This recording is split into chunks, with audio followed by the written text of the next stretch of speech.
Hi students, 7th chapter Applications of Differential Calculus exercise 7.1. See the first sum, exercise 7.1. A particle moves along a straight line in such a way that after t seconds its distance from the origin is s equal to 2t squared plus 3t meters. First question, find the average velocity between t equal to 3 and t equal to 6 seconds. Second one, find the instantaneous velocities at t equal to 3 and t equal to 6 seconds. என்ன கொடுத்துருக்காங்க, ஒரு particle straight லைனில் move ஆகுது.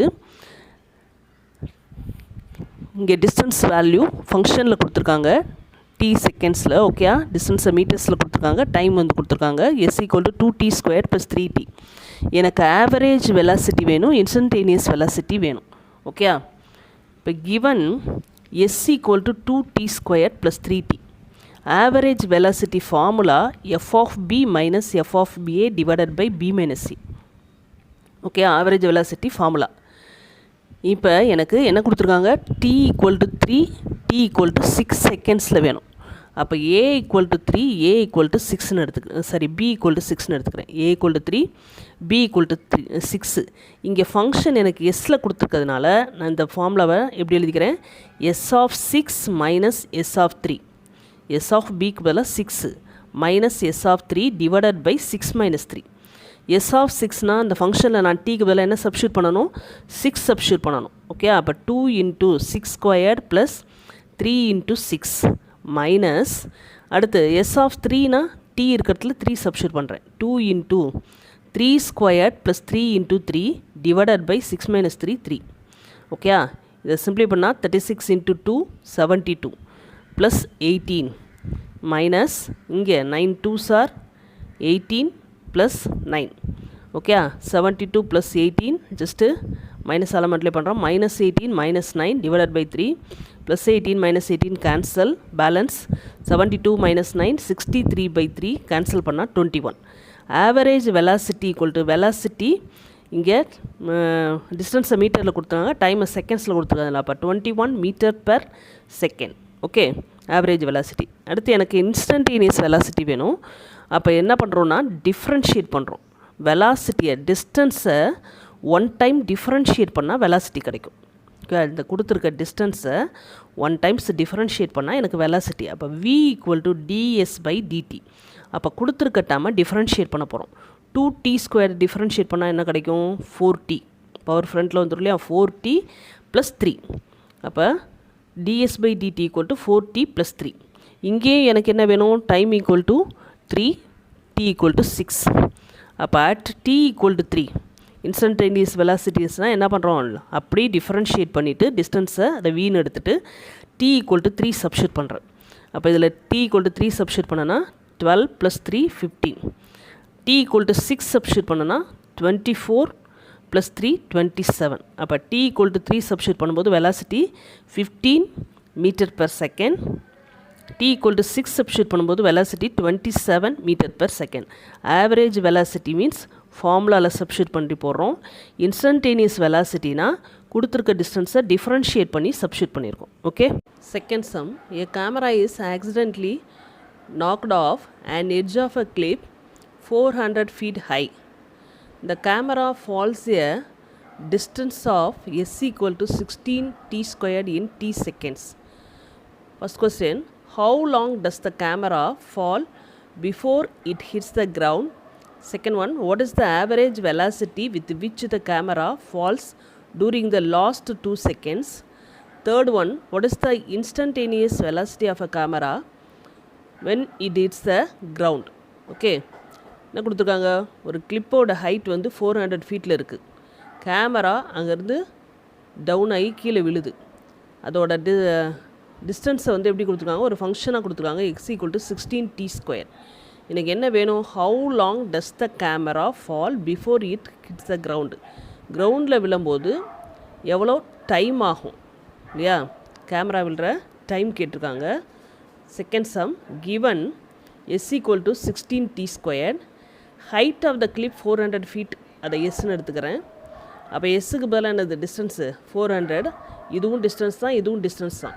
இது ஃபங்க்ஷனில் இருக்குது, இது லென்த்தில் இருக்குது. 400 = 16t². t² = 400/16. கேன்சல் பண்ணால் t = 20/4 5. அப்போ t = 5 seconds. ஓகே, அப்போ அந்த கேமரா விழுற டைம் வந்து time = 5 seconds. Okay, average velocity கண்டுபிடிக்கணும். ஆவரேஜ் வெலாசிட்டி கண்டுபிடிக்கிறதுக்கு நம்ம ஃபார்மில் பார்த்தோம், f of b minus f of a divided by b minus a. f of b minus f of a divided by b minus a. எனக்கு என்ன கொடுத்துருக்காங்கன்னா, the camera falls during the last 2 seconds. 2 செகண்ட்ஸுக்கு முன்னால். இப்போ last 2 செகண்ட்ஸ்னால் இப்போ அங்கே மொத்தத்தில் கிளிப்பில் இருந்து விழுறதுக்கு 5 seconds ஆகுது. அப்போ லாஸ்ட்டு 2 செகண்ட்ஸ்னால் அப்போ 3 to 5 இல்லையா? 5லேருந்து ஒரு 2 செகண்ட்ஸை செப்ராக்ட் பண்ணோம்னா 3 to 5. புரிஞ்சா? லாஸ்ட்டு 2 செகண்ட்ஸோட மீனிங் கிளிப்பில் இருந்து கேமரா விழுறதுக்கு டிஸ்டன்ஸ் எவ்வளோ ஆகுது, டைம் எவ்வளோ ஆகுது, 5 செகண்ட்ஸ். அப்போ லாஸ்ட் 2 செகண்ட்ஸ்னால் 3 to 5 செகண்ட்ஸ். அப்போ a = 3, b = 5 எடுத்துக்கிறேன். Average velocity = s கொடுத்துருக்கிறதுனால s of b s of 5 minus s of 3 divided by 5 minus 3. இப்போ s of 5னா சப்ஸ்டியூட் பண்ணணும். 16 × 5² minus 16 × 3² divided by 2. ஓகே, இப்போ 16 காமனாக இருக்குது, காமனாக வெளியே எடுத்துகிட்டு 25 minus 9 divided by 2.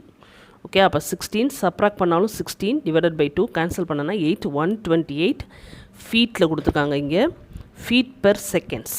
ஓகே, டிஸ்டன்ஸை ஃபீட்டில் கொடுத்துருக்காங்க. Feet per second average velocity.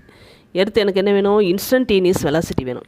Instantaneous வெலாசிட்டினா என்ன சொன்னேன் நான், அப்படி டிஃப்ரென்ஷியேட் பண்ணிக்கணும். டிஸ்டன்ஸை டிஃப்ரென்ஷியேட் பண்ணால் வெலாசிட்டி. அப்போ s = 16t². அப்போ வெலாசிட்டி = ds/dt. ஓகே, அது டிஃப்ரென்ஷியேட் பண்ணும்போது 2 மல்டிப்ளை ஆகும். 2 × 16 32t. எனக்கு அட் டைம் = 5 கண்டுபிடிச்சோம். அது சப்ஸ்டியூட் பண்ணோம்னா v = 32 × 5 160 feet per second. 160 feet per second. Okay, third sum, a particle moves along a line. A particle moves along a line according to the law s of t = 2t³ minus 9t² plus 12t minus 4 where t greater than or equal to 0. First one, at what times the particle changes direction? Find the total distance traveled by the particle in the 4 seconds. Find the particle's acceleration each time the velocity is 0. எனக்கு ஒரு distance value கொடுத்துருக்காங்க. ஒரு particle லைனில் move ஆகக்கூடிய distance கொடுத்துருக்காங்க. இந்த டிஸ்டன்ஸில் இந்த பார்ட்டிக்கல் வந்து டைரக்ஷன் சேஞ்ச் ஆக கொடுத்துருக்காங்க. டைரக்ஷன் சேஞ்ச் ஆகுதுன்னா வெலாசிட்டி சேஞ்ச் ஆச்சுன்னா கண்டிப்பாக டைரக்ஷன் சேஞ்ச் ஆகும். அப்போ வெலாசிட்டி சேஞ்ச் ஆகுதுன்னு கண்டுபிடிக்கணும். ஓகே, ஃபஸ்ட் கொஸ்டினுக்கு. அப்போ s of t = கொடுத்துருக்க டிஸ்டன்ஸ் எடுத்துக்கிறேன். வெலாசிட்டினா என்ன சொன்னேன், டிஸ்டன்ஸை ஒன் டைம் டிஃப்ரென்ஷியேட் பண்ணணும். ds/dt. ஓகே, இப்போ டிஃப்ரென்ஷியேட் பண்ணால் 6t². So is minus 18t. 9 2s are 18, 18t plus 12. So is a constant 0. Okay, velocity = 0 substitute பண்ணுறோம். வெலாசிட்டி = 0. அப்போ 6 காமனாக இருக்குது. காமனாக எடுத்தோன்னா t² minus 3t plus 2 = 0. Factorise பண்ணோம்னா என்ன கிடைக்கும், t - 2 t - 1. ஃபேக்டரைஸ் உங்களுக்கு எல்லாருக்கும் தெரியும்னு நினைக்கிறேன் இல்லையா? t - 2 t - 1 என்ன வரும் ஃபேக்டரைஸு, 2 -3 இப்போ என்ன வரும், 1 2s are 2. இப்போ -2 -1 வரும். அப்போ t - 2 t - 1. ஓகே, இப்போ இந்த இதில் t - 2 = 0னா t = 2. இங்கே t = 1. ஓகே, அப்போ டைம் வந்து 2 1 இருக்கும்போது வெலாசிட்டி எடுத்துக்கிறோம். இப்போ 0ல் ஸ்டார்ட் ஆகுது. இங்கே டைம் 1 டைம் 2. ஓகே, இப்போ எனக்கு கொடுத்துருக்க ஃபங்க்ஷனில் 0க்கும் 1க்கும் இடையில் டைமை நான் 0.5ன்னு எடுத்துக்கிறேன். டைம் சேஞ்ச் ஆகுதான்னு பார்க்குறதுக்கு பாசிட்டிவாக நெகட்டிவான்னு கண்டுபிடிக்கணும். அப்போ 0.5ன்னு எடுத்துக்கிறேன். 0.5ஐ இதில் சப்ஸ்டியூட் பண்ண போகிறேன் இந்த வெலாசிட்டியில். ஓகே, வெலாசிட்டி தானே கண்டுபிடிச்சி வச்சுருக்கோம். இதை சிம்பிளிஃபை பண்ணி தான் இந்த வெலாசிட்டி வந்துச்சு.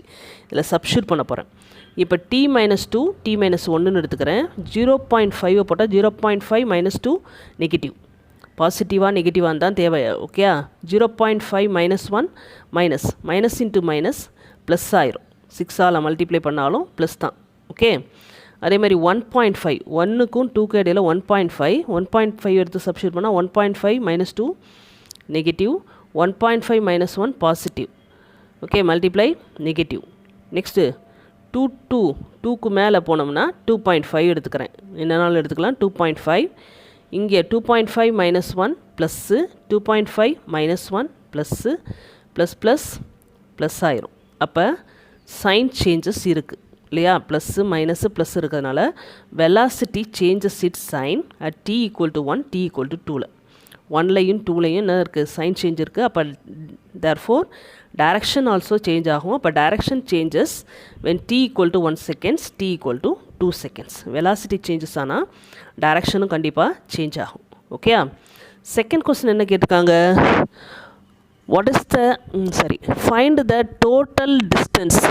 find the total distance traveled by the particle in 4 seconds. 4 செகண்ட்ஸுக்கு distance எவ்வளோ ட்ராவல் ஆகிருக்குன்னு கேட்டிருக்காங்க. எனக்கு 4 செகண்ட்ஸை நான் டைரெக்டாக கண்டுபிடிக்க முடியாது. ஏன்னா இங்கே சைன் சேஞ்சஸ் 1 2ல் இருக்கிறதுனால ஃபார்முலாவை இந்த மெத்தடியில் எழுதிக்கணும் இல்லையா? 0 to 1 that is S(1) - S(0), 1 to 2 இப்போ S(2) - S(1). நெக்ஸ்ட்டு 4 செகண்ட்ஸ் கேட்டிருக்கிறதுனால 4 to 2. 1லையும் 2லையும் மட்டும்தான் சேஞ்ச் ஆகுது. அதனால் 0 to 1 S(1) - S(0), S(2) - S(1), அடுத்து S(4) - S(2). 3ல் சைன் சேஞ்சஸ் கிடையாது. ஓகே, அப்போ S(1) வந்து இதில் சப்ஸ்டியூட் பண்ணுறோம் கொடுத்துருக்க ஃபங்க்ஷனில். இந்த ஃபங்க்ஷனில் ஓகே டீக்கு பதிலாக 1 சப்ஸ்டியூட் பண்ணிருக்கேன். 1 சப்ஸ்டியூட் பண்ணி சிம்ப்ளிஃபை பண்ணுறேன். 14 - 13 = 1. 0 சப்ஸ்டியூட் பண்ணால் என்ன கிடைக்கும்? 0 சப்ஸ்டியூட் பண்ணால் அந்த டேர்மெல்லாம் 0 ஆகி -4 மட்டும் கிடைக்கும். ஓகே, -4. 2 சப்ஸ்டியூட் பண்ணுறேன். டீக்கு பதிலாக 2 சப்ஸ்டியூட் பண்ணேன்னா 16 - 36 + 24 -4 40 - 40 0. அடுத்து S(4) சப்ஸ்டியூட் பண்ணி சிம்ப்ளிஃபை பண்ணுறோம். 128 - 144 சப்ராக்ட் பண்ணால் +44, 128 - 100 that is 28. ஓகே, இப்போ அதில் இந்த ஃபார்முலாவில் அப்படி சப்ஸ்டியூட் பண்ண வேண்டியதான். S(1) என்ன கண்டுபிடிச்சோம்? 1. S(0) என்ன கண்டுபிடிச்சோம்? -4 -4 +4 ஆயிரும். அடுத்து S(2) என்ன கண்டுபிடிச்சோம்? 0. ஓகே, அடுத்து S(1) என்ன கண்டுபிடிச்சோம்? 1. 0 - 1. அடுத்து S(4) 28, S(2) 0. ஓகே, அப்போ 1 + 4 5. ஸோ மாடுலஸ் ஆஃப் -1 +1 ஆயிரும் 28. சிம்ப்ளிஃபை பண்ணான்னா 34 யூனிட்ஸ். ஓகே, அப்போ 4 செகண்ட்ஸுக்கு போகிற distance total distance 34 units. Okay, third என்ன கேட்டிருக்காங்க? பார்ட்டிகல்ஸ் ஆக்சலரேஷன் ஈச் டைம் இந்த வெலாசிட்டி இஸ் 0. ஆக்சலரேஷன் வேணும்னா என்ன பண்ணணும்? கண்டுபிடிச்ச வெலாசிட்டியை 1 டைம் டிஃப்ரென்ஷியேட் பண்ண ஆக்சலரேஷன். ஓகே, இந்த வெலாசிட்டி நம்ம ஏற்கனவே என்ன கண்டுபிடிச்சிருக்கோம்? வெலாசிட்டி = 6t² - 18t + 12 கண்டுபிடிச்சி வச்சுருக்கோம். டிஸ்டன்ஸை 1 டைம் டிஃப்ரென்ஷியேட் பண்ணி வெலாசிட்டி கண்டுபிடிச்சிருக்கோம்.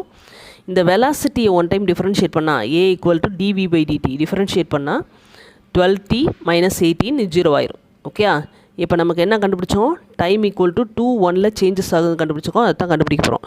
அப்போ t = 2வை இதில் சப்ஸ்டியூட் பண்ணனா வாட்ஸ் த வேல்யூ? 24 - 18 6 Unit/Second². எனக்கு இங்கே மீட்டரா ஃபீட்டான்னு கொடுக்கல, அதனால் நான் யூனிட் போட்டிருக்கேன். டைம் மட்டும் செகண்ட்ஸும் கொடுத்துருக்கறதுனால ஆக்சலரேஷனை இப்படி தான் மென்ஷன் பண்ணணும். Unit/Second². Already know. Okay, t = 1. t = 1 acceleration கண்டுபிடிக்கணும். 1 சப்ஸ்டியூட் பண்ணி 12 - 18 -6 Unit/Second². Okay, next fourth sum. If the volume of the cube of side length x is v = x³, find the rate of change of the volume with respect to x when x = 5 units. எனக்கு என்ன கொடுத்துருக்காங்க? Volume of the க்யூபோட length கொடுத்துருக்காங்க. V equal to x cube கொடுத்துருக்காங்க. Rate of change of வால்யூம்னாலே d by இங்கே with respect to x இருந்தால் dx, t இருந்தால் dy dt. அப்போ இங்கே வால்யூம் கொடுத்துருக்கிறதுனால dv by dx கண்டுபிடிக்கணும். V equal to x cube கொடுத்துருக்காங்க, எனக்கு dv by dx கண்டுபிடிக்கணும். ஓகே, அப்போ given volume of the cube equal to V equal to x cube, dv by dxனால் ஒன் டைம் டிஃப்ரென்ஷியேட் பண்ண போகிறோம். 3x square எனக்கு என்ன கேட்டிருக்காங்க, when x equal to 5 units. அப்போ x equal to 5 சப்ஸ்டியூட் பண்ணால் dv by dx equal to 3 into 5 square. 3 into 5 square simplify பண்ணோம்னா 75. இங்கே வால்யூம் கொடுத்துருக்கிறதுனால யூனிட் க்யூப் பெர் யூனிட், எதுவுமே எனக்கு கொடுக்கல, அதனால் யூனிட்னு எழுதிக்கிறேன். Unit cube per unit. Okay, fifth sum. If the mass m of x in kilograms of a thin rod of length x in meter is given by m of x equal to root 3x, m of x equal to root 3x, then what is the rate of change of mass with respect to the length when it is x equal to 3 and x equal to 27 meter? எனக்கு mass value கொடுத்துருக்காங்க, m of x equal to root 3x. எனக்கு என்ன வேணும், what is the rate of change of mass. அப்போ rate of change அப்படின்னா dm by with respect to length கொடுத்துருக்கிறதுனால இங்கே கொடுத்துருக்கிறது எக்ஸில் கொடுத்துருக்காங்க இல்லையா, லென்த்தை வந்து எக்ஸில் கொடுத்துருக்காங்க, அதனால் dx. இப்போ dm by dx கண்டுபிடிக்கணும், dm by dx கண்டுபிடிக்கணும். At a point x equal to 3, x equal to 27. கொடுத்துருக்கிறது m of x equal to root 3x. அப்போ root 3 into root xன்னு எழுதிக்கிறேன். dm by dx கண்டுபிடிக்கணும். root 3 அப்படியே வச்சுக்கிறோம். root xஐ டிஃபரன்ஷியேட் பண்ணும்போது 1/2 root x, 1/2 root x. எனக்கு at the point x equal to 3ல வேணும். அப்போ dm by dx equal to root 3 into 1/2 into root 3 cancel ஆயிரும். அப்போ 1/2. ஓகே, எனக்கு மாச கிலோகிராமில் கொடுத்துருக்காங்க, இங்கே லென்த்தை வந்து மீட்டரில் கொடுத்துருக்காங்க. அப்போ kg/m. Okay, x equal to 27ல் போடும்போது dm by dx root 3 into 1/2, இங்கே root x பதிலாக root 27. இப்போ root 3 1/2, இந்த 27 நான் எப்படி எழுதலாம், 3 into 3 into 3ன்னு எழுதலாம். 2 3க்கு பதிலாக ஒரு 3 வெளியே எடுத்துடலாம், 3 root 3ன்னு எழுதலாம். root 27 3 root 3ன்னு எழுதலாம். root 3 cancel. That is we get 1/6 kilogram per meter, kg/m. Okay, thank you students.